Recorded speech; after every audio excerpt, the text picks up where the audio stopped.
तो चलिए शुरू करते हैं हॉली वेविस की अद्भुत बाइबल। उड़ाऊ पुत्र, द प्रोडिगल सन। एक पिता के दो बेटे थे। छोटे बेटे ने कहा, पिताजी, मुझे मेरी संपत्ति का हिस्सा अभी दीजिए। पिता ने उसे हिस्सा दे दिया। बेटा सब कुछ लेकर दूर देश चला गया और वहां ऐशो आराम और पापमय जीवन में धन उड़ा दिया। जल्द ही उसके पास कुछ भी नहीं बचा।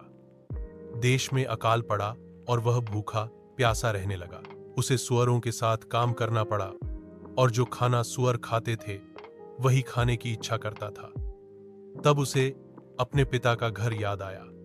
उसने सोचा, मैं अपने पिता के पास जाऊंगा और कहूंगा, पिताजी, मैंने स्वर्ग और आपके खिलाफ पाप किया है। मैं आपका बेटा कहलाने योग्य नहीं हूं। मुझे अपने नौकरों में से एक की तरह रख लीजिए। वह घर की ओर चला। अभी वह दूर ही था कि पिता ने उसे देख लिया। पिता दौड़कर उसके पास पहुंचे, उसे गले लगाया और चूम लिया। बेटे ने कहा, पिताजी, मैंने पाप किया है। मैं अब आपका बेटा कहलाने योग्य नहीं हूं। लेकिन पिता ने नौकरों से कहा, जल्दी से सबसे अच्छा वस्त्र लाओ, उसके हाथ में अंगूठी पहनाओ, पांव में जूते पहनाओ, सबसे मोटा बछड़ा काटो और उत्सव मनाओ, क्योंकि मेरा यह बेटा मरा हुआ था, अब जीवित हो गया है। यह खो गया था और अब मिल गया है। यह दृष्टांत हमें सिखाता है कि परमेश्वर एक प्रेमी पिता की तरह है।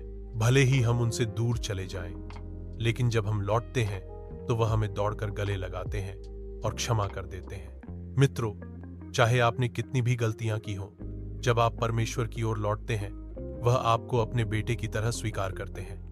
आप देख रहे थे हॉली वेव्स, जहां मिलती है फेथ, होप और मिरेकल्स की कहानियां। लाइक शेयर हॉली वेव्स, जहां मिलती है फेथ।